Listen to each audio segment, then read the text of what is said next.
ایک بزرگ کے بارے میں آتا ہے، جب سے انہوں نے ہوش سنبھالا تو انہوں نے لیلۃ القدر کو پایا. انہوں نے اپنی زندگی کا ایک تجربہ بیان کیا ہے. اٹس ناٹ کمپلسری، مگر یہ بھی ایکسپیرینس ہمارے سامنے آ جائے کہ وہ فرماتے ہیں حضرت شیخ ابو الحسن شاذلی رحمۃ اللہ تعالی علیہ، وہ کیا فرماتے ہیں کہ جب کبھی اتوار یا بدھ کو پہلا روزہ ہوا تو 29ویں شب، اگر پیر کو پہلا روزہ ہوا تو 21ویں شب، اگر پہلا روزہ منگل یا جمعے کو ہوا تو 27ویں شب، اور اگر پہلا روزہ جمعرات کو ہوا تو 25ویں شب، اور اگر پہلا روزہ ہفتے کو ہوا تو میں نے 23ویں شب کو شب قدر پایا. یعنی اس بار بدھ کو پہلا روزہ ہوا تھا. تو حضرت کے اس کال کے مطابق یا ان کے تجربے کی بنیاد کے مطابق یہ اللہ والے تھے، لیلۃ القدر پہچان لیتے تھے، تو 29th نائٹ بھی بڑی اس بار امپورٹنٹ ہے. اچھا، بہت بڑے بڑے علماء، امام اعظم ابو حنیفہ بھی اور غوث اعظم کا بھی کال ملتا ہے، بڑے بڑے علماء کا ماننا یہ ہے کہ 27ویں شب قدر ہے. اس میں ایک بڑا اسٹرانگ اشارہ ہے. یہ لیلۃ القدر سورت میں ہی لیلۃ القدر آیا 3 بار، ٹھیک ہے. انا انزلناہ فی لیلۃ القدر وما ادراک ما لیلۃ القدر لیلۃ القدر خیر من الف شہر. کتنی بار آیا؟ 3 بار. اچھا، لیلۃ القدر جو لفظ ہے اس میں 9 حروف ہیں، ٹھیک ہے. آپ اس کو کاؤنٹ کریں گے تو 9 حروف ہیں. 9 ملٹیپلائی بائی 3 27. تو کچھ علماء کہتے ہیں یہ اشارہ ہے کہ 27ویں رات جو ہے وہ شب قدر ہے. بہرحال یہ ساری باتیں کرنے کا مقصد یہ ہے کہ اس رات کو سمجھیے اور ان 5 راتوں میں ہم نے انشاءاللہ عبادت کرنی ہے. اور اس رات کی کچھ علامتیں بھی بیان کی. دیکھیں نبی پاک نے کتنا بڑا احسان کیا کہ بہت ساری ہمیں نشانیاں بھی بتا دی. اس رات کے سمپٹمز کیا ہیں؟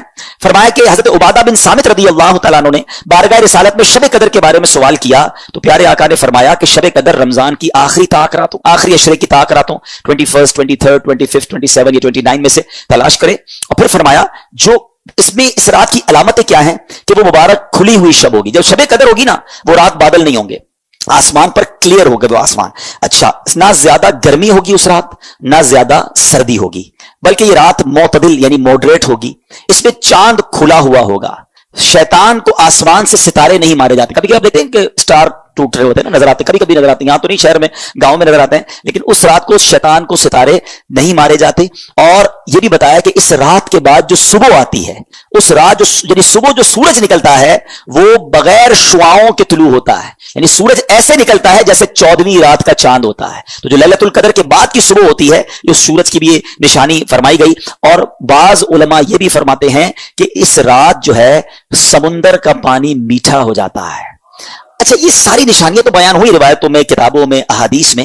ضروری نہیں کہ ہر نشانی ہم دیکھ سکیں. وہ آنکھ بھی تو چاہیے نا. آنکھ والا تیرے جوبن کا تماشا دیکھے، آنکھ والا تیرے جوبن کا تماشا دیکھے، دیدہ کور کو کیا آئے نظر کیا دیکھے. تو بہرحال یہ علامتیں بھی بیان ہوئیں. تو ہمیں انشاءاللہ، میں بھی نیت کرتا ہوں، آپ بھی نیت کریں کہ انشاءاللہ یہ 5 راتیں ہم خوب عبادت میں گزاریں گے.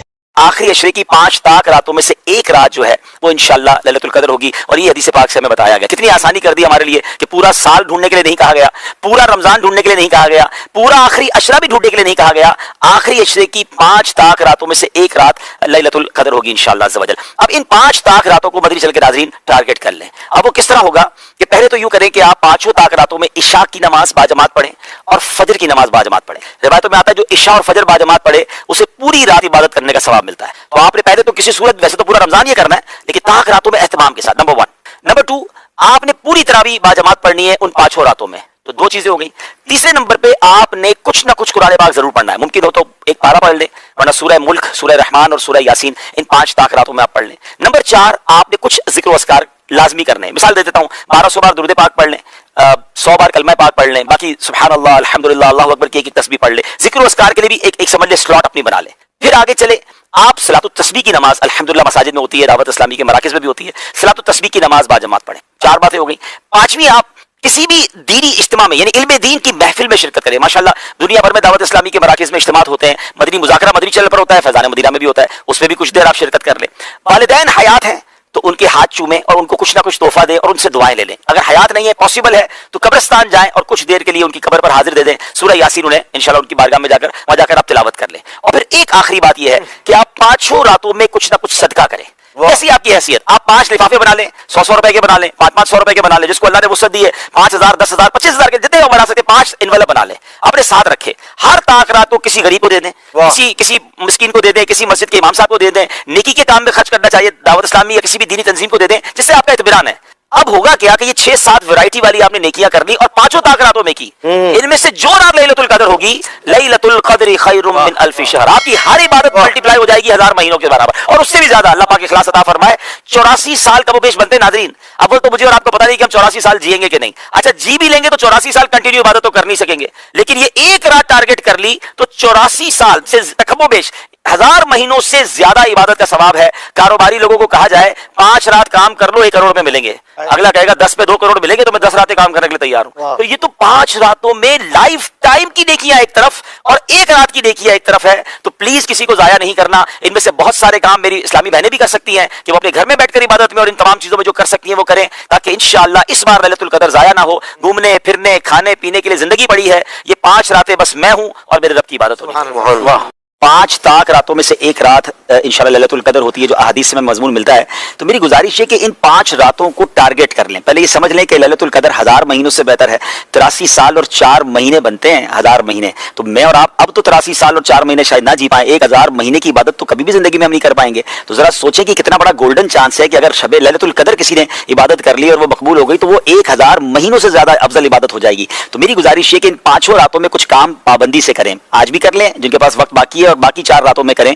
اور وہ یہ ہے کہ عشاء کی جماعت اور فجر کی جماعت جو باجماعت پڑھتا ہے اس کو ساری رات عبادت کرنے کا ثواب ملتا ہے۔ تو ایک کام تو یہ کر لیں، پھر ان 5 راتوں میں کچھ نوافل ایکسٹرا پڑھ لیں، ممکن ہو تو 7 تسبیح پڑھ لیں یا کچھ نوافل پڑھ لیں۔ تیسرے نمبر پر کچھ نہ کچھ اللہ کی راہ میں خرچ کریں، بے شک 50-100 روپے کر لیں، جس کی جیسی حیثیت، 500 روپے 5 راتوں میں کر لیں، 1000 کر لیں یا 10,000 کر لیں، جتنی آپ کی حیثیت ہے وہ آپ اس کے انویلپ بنا لیں، کسی غریب کو دے دیں، کسی کی مدد کر دیں، کسی نیکی کے کام میں خرچ کر لیں۔ چوتھے نمبر پر آپ جو ہے وہ ہو سکے تو درود پاک 1200 بار پڑھ لیں، کچھ نہ کچھ تلاوت قرآن بھی کریں اس طرح 5 راتوں میں، سورہ ملک پڑھ لیں، سورہ یاسین پڑھ لیں۔ اور آخری بات یہ کہ اگر ماں باپ ہیں تو ان کے دستبوسی کر لیں، چلے گئے تو ہو سکے تو قبرستان میں حاضری دے دیں۔ اب یہ 5-6 نیکی کے کام ٹارگٹ کر لیں اور ساری 5 راتوں میں کریں۔ اب ان 5 میں سے کوئی بھی رات اگر لیلۃ القدر ہوئی تو ہماری یہ تمام نیکیاں ملٹی پلائی ہو جائیں گی انشاءاللہ۔ لیلۃ القدر خیر من الف شہر، 1000 مہینوں سے زیادہ بہتر ہے۔ تو انشاءاللہ اگر یہ قبول ہو گیا تو بیڑا پار ہو جائے گا، ثواب کا انبار لگ جائے گا۔ تو do not miss these 5 nights, ان 5 راتوں کو ٹارگٹ کریں، پلان کریں اور اس کی برکتیں حاصل کریں۔ بیسٹ تو یہ ہے کہ یہ 5 راتیں ان اعمال کے ساتھ ساتھ مدنی مذاکرے میں شرکت کر لیں۔ فیضان مدینہ کراچی میں آ سکتے ہیں تو یہاں آ جائیں، جہاں جہاں اچھی جگہ پر یہ راتیں گزار سکتے ہیں گزاریں، راتیں مس نہیں کرنی ہے، کھانے پینے گھومنے پھرنے کے لیے ساری زندگی پڑی ہے۔ ان 5 راتوں کو بھرپور طریقے سے استعمال کریں۔ وما ادراک ما لیلۃ القدر، تم نے کیا جانا لیلۃ القدر کیا ہے؟ اچھا یہ قرآن کا بڑا خوبصورت اسلوب ہے، it's a beautiful style of Quran. جب قرآن کو کوئی چیز ایمفسائز کرنی ہے، ہماری اٹریکشن چاہیے، ہمیں بتانا ہے کہ دیر از سم تھنگ اسپیشل، تو قرآن خود ہی ہم سے سوال کر رہا ہے وما ادراک ما لیلۃ القدر، تم نے کیا جانا لیلۃ القدر کیا ہے؟ ہمیں تو قرآن نے بتایا ہی نہیں ہے نا، ہم تو پڑھ رہے ہیں، لیکن ہماری اٹریکشن لی جا رہی ہے۔ آپ دیکھیں سورہ قاریہ میں القارعۃ مل قارعہ وما ادراک مل قارعہ، قرآن وہاں بھی ڈیفائن کر رہا ہے قیامت کو۔ تو اب ہم سے سوال کیا جا رہا ہے کہ تم نے کیا جانا قیامت کیا ہے، قارعہ کیا ہے، پھر فوراً اس کے بعد قرآن اس کو ڈیفائن کرتا ہے کہ وہ دن کیسا ہوگا۔ یہاں بھی قرآن نے یہ اسلوب اختیار کیا، اللہ کا کلام کہہ رہا ہے وما ادراک ما لیلۃ القدر، تم نے کیا جانا لیلۃ القدر کیا ہے، پھر آگے خود قرآن بتا رہا ہے لیلۃ القدر خیر من الف شہر، یہ رات 1000 مہینوں سے بہتر رات ہے۔ اب 1000 مہینوں کا مطلب کیا ہوا؟ 83 years and 4 months، اپروکسیمیٹلی 83.5 سال۔ یہ سوال ذہن میں آ سکتا ہے کہ قرآن نے 100 سال نہیں کہا، 150 سال نہیں کہا، 1000 مہینوں کی کیلکولیشن کہاں سے آئی؟ سبحان اللہ۔ اس کے پیچھے بہت سارے شان نزول علماء نے بیان کیے۔ ایک شان نزول یہ ہے کہ نبی پاک علیہ الصلوۃ والسلام نے بنی اسرائیل کے ایک بہت عظیم بزرگ کا واقعہ صحابہ کرام کو سنایا۔ ان کا نام تھا حضرت شمعون رضی اللہ تعالیٰ عنہ۔ واقعہ کیا تھا؟ واقعہ یہ تھا کہ وہ اللہ کے بڑے ولی تھے، بڑے جاندار بھی تھے، بڑی اللہ کی انہوں نے عبادت کی، اور ایسی عبادت کی کہ 1000 مہینوں تک وہ روزانہ روزہ رکھتے تھے، رات کو عبادت کرتے تھے اور جہاد بھی کرتے تھے، اور بڑے طاقتور بھی تھے، ان پر کافر قابو نہیں پا سکتے تھے، اور بڑی چال چل کر بڑی مکاری کے ساتھ انہوں نے ان کو گرفتار کیا، اور پھر ان کو یوں سمجھے کہ ٹکڑے ٹکڑے کر کے شہید کیا گیا۔ بڑا ظلم بھی ہوا ان کے اوپر، پھر جنہوں نے ان کو شہید کیا ان پر عذاب بھی نازل ہو گیا۔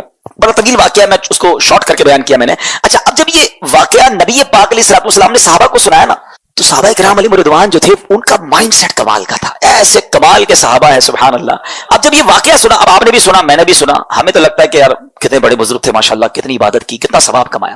وہ فوراً اپنی نیکیوں کے بارے میں فکر مند ہو جاتے تھے، کہتے حضور یہ پہلی قوم والے تو آگے بڑھ گئے، ہماری تو عمریں ہی چھوٹی ہیں، 1000 مہینے تک تو وہ روزے رکھتے رہے، 1000 مہینے تک تو رات عبادت کرتے رہے، جہاد کرتے رہے، 1000 مہینوں کا مطلب 83.5 سال اپروکس، ہماری تو عمر 60 70 80 سال، یہ تو ہمارے پاس ٹائم ہی نہیں ملتا، اتنا ٹائم ہی نہیں ہماری لائف میں، وہ نیکیوں میں آگے بڑھ گئے۔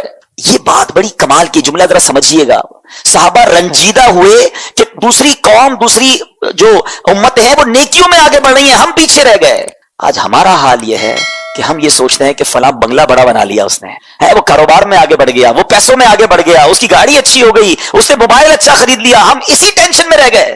مجھے آج تک یہ بات سمجھ نہیں آتی کہ جو کسی کا گھر کاروبار یا اس کی ویلتھ دیکھ کر ڈی مورلائز ہوتا ہے, اپنے آپ کو پیچھے فیل کرتا ہے, وہ کسی تہجد گزار کو دیکھ کر کیوں نہیں پیچھے فیل کرتا کہ یار یہ تہجد پڑھتا ہے میں نہیں پڑھتا, یہ روز قرآن پڑھتا ہے میں نہیں پڑھتا, یہ دین کا کام بھی کر رہا ہے کاروبار بھی کر رہا ہے, میں تو صرف کاروبار کر رہا ہوں, میں تو دین کو ٹائم ہی نہیں دے رہا. میں اپنے آپ کو اس وقت کیوں شائع فیل نہیں کرتا, اس وقت کیوں میرے دل میں یہ بات. یہ صحابہ کرام کا انڈرسٹینڈنگ لیول تھا کہ